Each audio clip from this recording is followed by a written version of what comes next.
The featured company is a paid client of Proactive Group Holdings, and this recording is disseminated by Proactive on its behalf. Yeah, the sector validation that, not just anyone, but the world's second largest gold producer coming into this space is exceptional. Welcome back inside our Proactive newsroom, and joining me now is John Passalacqua. He is the CEO of Phosphate Corp. And John, it's good to see you again. How are you? Yeah, I'm great. Good to see you, Steve.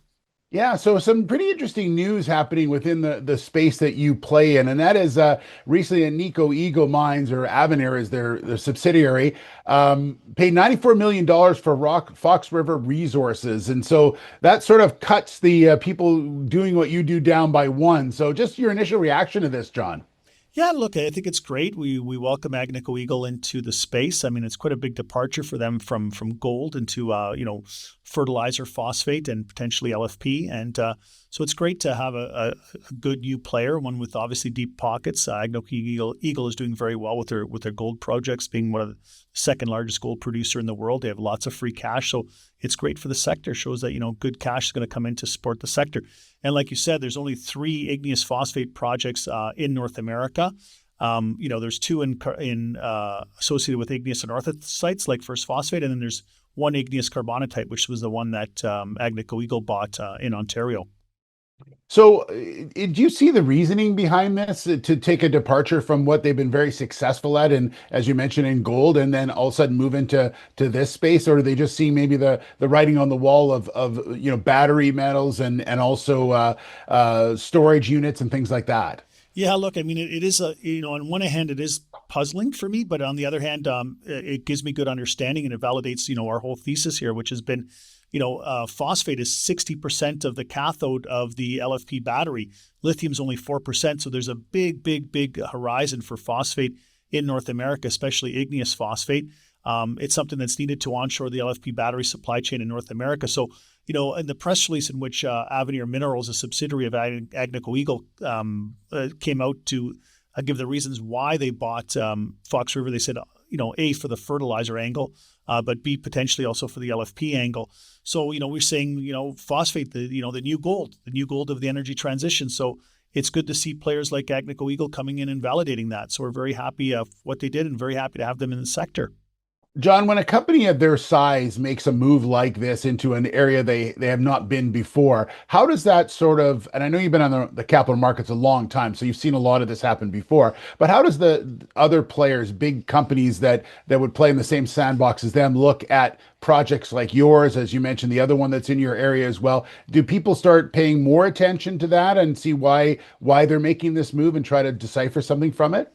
Yeah, I think so. Like if you look at the comps, the 2 remaining companies in the space of which we are one, we've had the strongest stock appreciation since this happened.